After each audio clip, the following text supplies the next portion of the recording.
Chief justice साहब Islamabad high court Aamir Farooq साहब की अदालत में साइफर केस की समाअत हुई।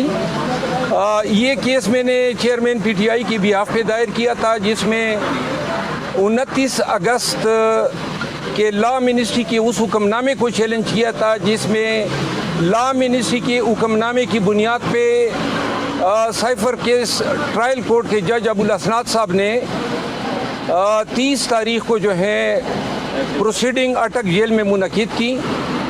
साथ में अबुल हसनात साहब के तैनाती के हुक्मनामे को मैंने चैलेंज किया था। ये दो नोटिफिकेशन जो हैं इस पे आज लॉ मिनिस्ट्री की तरफ से, FIA की तरफ से और दीगर रियासती इदारों की तरफ से सरकारी वकला साहिबान ने भी अपने दलाइल दिए।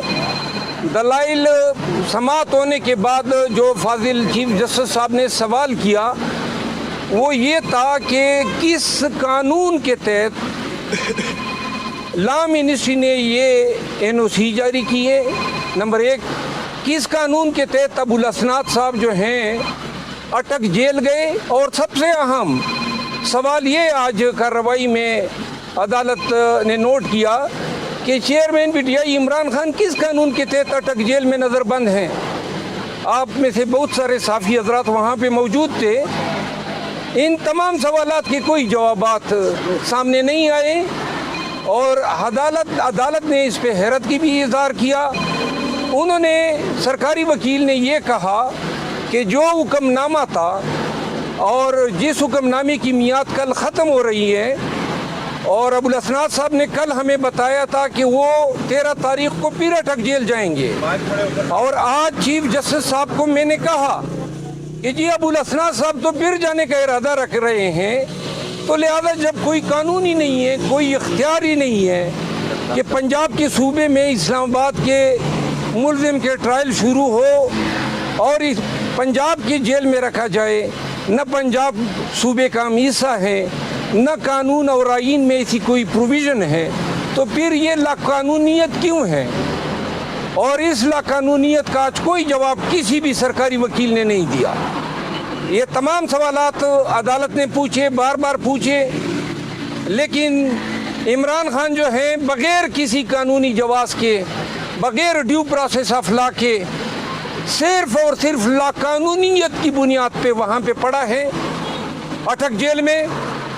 तो लिहाजा अदालत ने बात समाअत करने के बाद मैंने इस्तदा भी की कि जो पहला हमने केस दायर किया था, जिसमें हमने कहा था कि इनको अडियाला जेल मुंतकिल किया जाए, उस जेल में समाअत हुए और फैसला महफूज हुए तकरीबन 7 अयाम हो चुके हैं।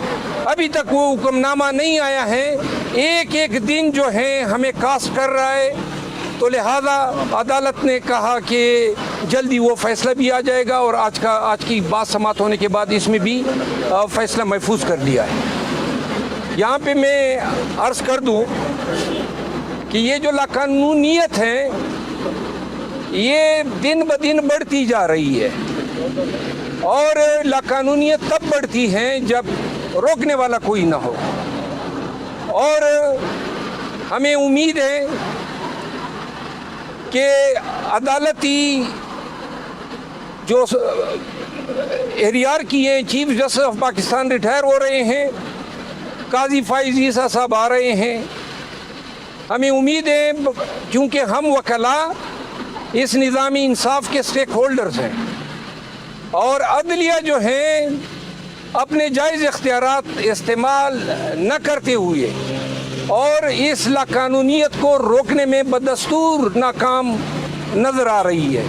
हमें काजी फाइज ईसा साहब की आमद पे उनको खुशामदीद भी कहते हैं। जाने वाले चीफ जस्टिस साहब को जो है उनका भी शुक्रिया अदा करते हैं, लेकिन साथ में हम ये भी रिकॉर्ड कर रहे हैं कि जनाब आपकी अदलिया जो है आखिरी सांसें ले रही हैं, और वाहिद उम्मीद अब काजी फाइज ईसा साहब से हैं कि वो अपनी बेतौकीर अदलिया जो हैं उसकी जो सांसें, जो आखिरी सांसें ले रही हैं, उनके कद व काट और उनके किरदार और उनकी शख्सियत को मद्देनज़र रखते हुए वकला बिरादरी और पाकिस्तान के अवाम उम्मीद लगाए बैठे हैं کہ وہ عدلیہ کو توقیر، تعظیم اور احترام کے راستے پہ ڈالے گی، اور پاکستان کے عوام جن کا بنیادی حق ہے کہ انہیں انصاف ملے، ان کے بنیادی حقوق ملے، جو اب فی الوقت بغیر کسی پروٹیکٹر کے ہیں، بغیر کسی محافظ کے ہیں، اور لاقانونیت اور طوائف الملوکی کے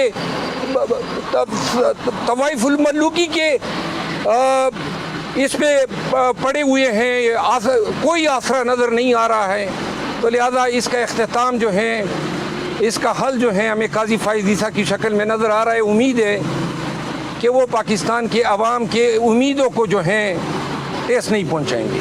مربت صاحب یہ بتائیے گا کہ اصل مسئلہ عدالتی فیصلوں پر، عدالتی احکامات پر عمل درآمد نہ ہونا ہے۔ فیض عیسیٰ بھی آ جائیں تو کیا فرق پڑے گا کہ جب عمل انہوں نے کرنا نہیں کرنا، انہوں نے وہی ہے جو ان کے سوچ میں ہے۔ ایک مثال دیتا ہوں، بابر ستار صاحب کا فیصلہ تھا، عمل درآمد ہوا کہ نہیں ہوا، اور ابھی تک ہو رہا ہے۔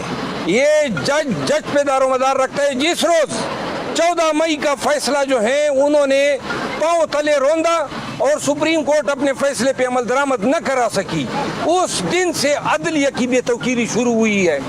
صاحب کو مرغے دیے جا رہے ہیں، ان کو بیڈ دیا گیا ہے، ان کو کولر دیا گیا ہے، لیکن کل نہیں پنجوتا صاحب ملاقات کر کے آئے، وہ بتا رہے تھے وہی گیلا بستر ہے، وہی ٹین کی چھت ہے۔ اس پر کیا کہیں گے؟ دوبارہ آپ نے ان کی سہولیات کے لیے پٹیشن نہیں ڈالی؟ دیکھیں، میں نے تفصیلی پریس کانفرنس کی تھی۔ چیئرمین پی ٹی آئی جو ہیں، قانون جیل مینیول اور پریزن رول کے تحت وہ اپنے پیسے پہ اپنی مرضی کا خوراک کھا سکتے ہیں۔ ہم نے متعلقہ اکاؤنٹ میں پیسے جمع کیے ہوئے ہیں اور خان کے اپنے خرچے پر اس کو کھانا دیا جا رہا ہے۔ یہ بتائیے گا کہ اس وقت جو نگران سیٹ اپ ہے پورے اختیارات استعمال کر رہے ہیں، آپ کو لگ رہا ہے کہ نگران سیٹ اپ یہ اختیارات کو استعمال کرتے ہوئے الیکشن کی جانب بڑھے گا؟ آگے الیکشن کمیشن الیکشن کروائے گا، اور ساتھ میں صدر کے حوالے سے بھی بتا دیجیے گا صدر کے پاس اس وقت آئینی اختیار ہے کہ وہ تاریخ کا اعلان کر سکیں؟ دیکھیں، پہلا سوال ہے نگران سیٹ اپ کا۔ نگران سیٹ اپ جو ہیں وہ میرے خیال میں آنکھوں میں دھول جھونکنے کے مترادف ہیں۔ پاکستان بھر میں جب بھی نگران سیٹ اپ یا حکومتیں تبدیل ہوتی ہے تو اس کا سب سے پہلا اثر ہمارے شعبے پہ پڑتا ہے۔ تمام سرکاری وکلاء، attorney general, advocate general, D A Gs یہ چینج ہو جاتے ہیں۔ آج تک پاکستان میں ایک بھی سرکاری وکیل چینج نہیں ہوا ہے۔ وہ تب نہیں ہوتے ہیں جب انہی کی حکومت کا تسلسل ہوتا ہے۔ تو لہٰذا یہ نگران حکومت جو ہے یہ پی ڈی ایم اور شہباز شریف کی حکومت کا تسلسل ہے۔ اب آج جو فیصلہ ریزرو ہوا ہے، آپ کیا توقع رکھتے ہیں کہ عمران خان کو کل عدالت میں لایا جائے گا G11 میں، یا پھر اگین اٹیک جیل؟ اگر آج کا یہ فیصلہ جس میں جواب یہی تھا کہ جی کوئی قانون نہیں ہے، یعنی کہ لاقانونیت ہے، اس میں جج ابو الحسنات کو روکا نہیں جاتا ہے کل اٹک جیل جانے سے، تو اس کا مطلب ہے کہ لاقانونیت کو دوام دی جا رہی ہے۔ بلاول بھٹو اور زرداری آپس میں الیکشن کے معاملے میں لڑ پڑے ہیں۔ ایک کہتا ہے، بیٹا کہتا ہے الیکشن ہونے چاہیے جلدی، زرداری کہتا ہے نہیں ہونا چاہیے۔ اس پہ کیا لڑائی حقیقت میں نظر آ رہی ہے؟ جی، اگر وہ لڑ پڑے ہیں، ایک کہتا ہے ہو جائے اور دوسرے کہتے ہیں نہ ہو، تو میرا خیال ہے کہ اس سے نکلنا کچھ نہیں ہے۔ یہ باپ بیٹے کی لڑائی جو ہے، یہ تو میں نے پہلی دفعہ سنا ہے کہ کوئی قانونی ہوگا وہی جو زرداری چاہے گا۔ اسی کے لیے کام کیا ہے۔ اگر آپ ان کا میمو گیٹ آپ ان کا فیصلہ دیکھ لیں، اگر آپ ان کا کوئٹہ کمیشن کی رپورٹ آپ اٹھا لیں، اور آپ فیض آباد دھرنے والا ایشو اٹھا لیں، انہوں نے کبھی ڈر خوف کے ساتھ فیصلے نہیں کیے۔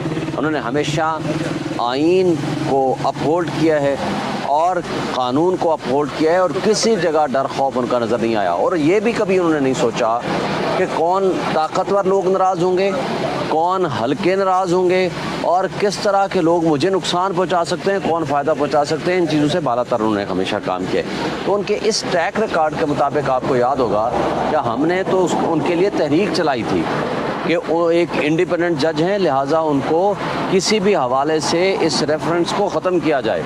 اور اس کے بعد میں سمجھتا ہوں کہ ان کا جو ٹریک ریکارڈ ہے اس کو اگر ہم ماضی مد نظر رکھیں تو میں سمجھتا ہوں کہ وہ بالکل بہترین فیصلے کریں گے۔ یہ جو نظریہ رکھ کے بیٹھی ہوئی ہے نا کہ ان کی خواہشات کے مطابق وہ چلیں گے، اور یہاں رول آف لا اور آئین کی بالادستی کے لیے وہ فیصلے نہیں کریں گے بلکہ کمپرومائز ہو جائیں گے، یہ بالکل ان کی غلط فہمی ہے۔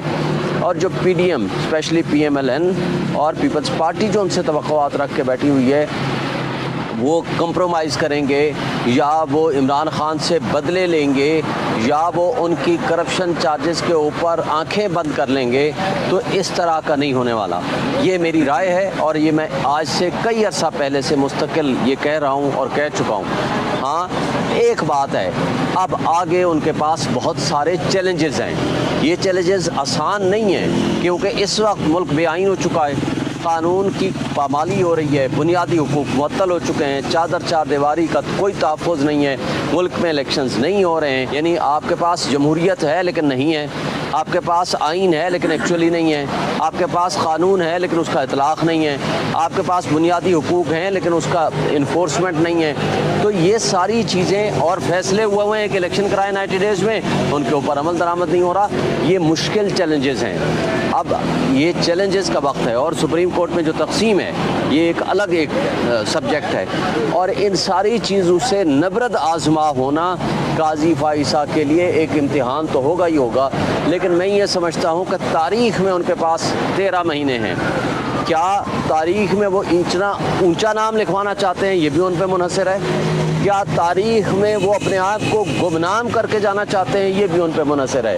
फर्दर उनकी परफॉर्मेंस साबित करेगी कि वो किस तरह का चीफ जस्टिस साबित होते हैं। बंदियाल साहब क्या लेके जा रहे हैं? देखें, एक बंदियाल साहब को आप क्रेडिट देंगे, कोई जितने मुश्किल तरीन हालात थे, जितना उनके दरवाजे पे खड़े होकर कंटेनर्स लगा के उनको गालियां दी जा रही थी, पूरी असम्बली में उनके ख़िलाफ़ रेजोल्यूशंस पास हो रही थी, लेकिन उसने आइन और क़ानून की बालादस्ती के लिए तमाम फ़ैसले किए, इर्रेस्पेक्टिव कि उनकी ज़ात पे अटैक हुआ, इर्रेस्पेक्टिव कि सुप्रीम कोर्ट में तकसीम का शोशा छोड़ा गया, इर्रेस्पेक्टिव कि उसके ऊपर ज़ाती हमले भी हुए, उसके पर्सनल पे भी और सुप्रीम कोर्ट के ऊपर भी।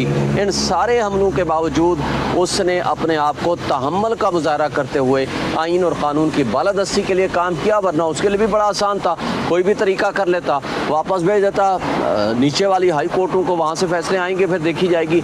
लेकिन उनके फैसले बहरहाल तारीख़ में याद रखे जाएंगे। लेकिन एक चीज़ रह जाएगी, वो है अमल दरामद। ये उन्होंने करना था, ये उनका जो क्रेडिट है वो थोड़ा सा डिसक्रेडिट में टू सम एक्सटेंट चला जाता है। वो फैसलों पे अमल दरामद अगर नहीं भी करा सके थे, उनको चाहिए था किसी एक शख्स को, 2 को, 5 को सिंबॉलिक सज़ा दे देते। एटलीस्ट ये साबित हो जाता कि जिसने आइन की खिलाफ वर्जी की है, कानून की खिलाफ वर्जी की है, आइन और कानून ने उसको सजा दी। सर, साइफर के वजह से आपने एक पिटीशन दायर किया, आपको क्या उम्मीद लग रही है? ये जो सदर से मुतालिक जो एक नोटिफिकेशन उन्होंने अपने एक सोशल मीडिया अकाउंट पर इसका दायर किया था कि मैंने बिल पर दस्तखत नहीं किए। देखें, बिल पे जब दस्तखत उन्होंने नहीं किए ना 75(1) के तहत डीम टू बी लॉ नहीं बन सकता। या वो दस्तखत करेंगे या वो वापस भेजेंगे और दोबारा असम्बली उसको पास करेगी, तो दोबारा जब उनके पास आएगा आर्टिकल 75 सब आर्टिकल 2 के तहत, फिर उनके पास 10 दिन है। अगर वो साइन कर देंगे ठीक है, वरना 10 दिन के बाद that bill will be deem to be a law. लिहाजा ये गज़ट नोटिफिकेशन जो मिनिस्ट्री ऑफ लॉ ने किया है बिल्कुल टोटल गलत है, इलीगल है, अनकॉन्स्टिट्यूशनल। साहब, अभी तक तो आइन और कानून की PTI बात करती है कि आइन और कानून के मुताबिक चीज़ें होनी चाहिए, लाकानूनियत है मुल्क में। आपकी अपनी जमात के प्रेसिडेंट हैं, अभी तक आइन और कानून उन्हें समझ नहीं आया कि उन्होंने इंतखाबात की डेट देनी है, 90 दिनों के अंदर अंदर इंतखाबात का इनेकाद यकीनी बनाना है, तो आप किसे समझा सकेंगे? अपनी पार्टी के प्रेसिडेंट है आप। पहली बात तो ये है कि प्रेसिडेंट जब वो इलेक्ट हो गए तो वो किसी पार्टी के नहीं रहे, वो आइनी सदर हैं पाकिस्तान के, वो सुप्रीम कमांडर हैं आर्मी के, वो पार्लियामेंट का हिस्सा हैं। उनको हमने मुतालबा भी किया है, मैंने प्रेस कॉन्फ्रेंस की है पिछले हफ्ते, मुतालबा किया है ख़त की सूरत में भी और डिमांड की सूरत में भी। हमने कहा है फौरी तौर पर आर्टिकल 48 सब आर्टिकल 5 के तहत तारीख दें, और अगर वो नहीं देंगे तो जिस तरह इलेक्शन कमीशन ने जुर्म किया है, प्रेसिडेंट ऑफ पाकिस्तान का भी ये आइनी जुर्म होगा। इसलिए हम उनसे आज भी मुतालबा करते हैं कि फौरी तौर पर इस पर तारीख दें। ये आपकी अख्तियार नहीं है, ये आपकी लीगल एंड कॉन्स्टिट्यूशनल ऑब्लिगेशन है। शुएब साहब, मसला ये है कि पहले भी वो एक तारीख दे चुके हैं, यही सुप्रीम कोर्ट भी एक तारीख दे चुकी है, और उन तारीखों के साथ जो हशर हुआ है पूरी कौम ने देखा है। एक और तारीख दे भी दी तो क्या होगा जब अमल दरामद करने वाले चाहेंगे नहीं?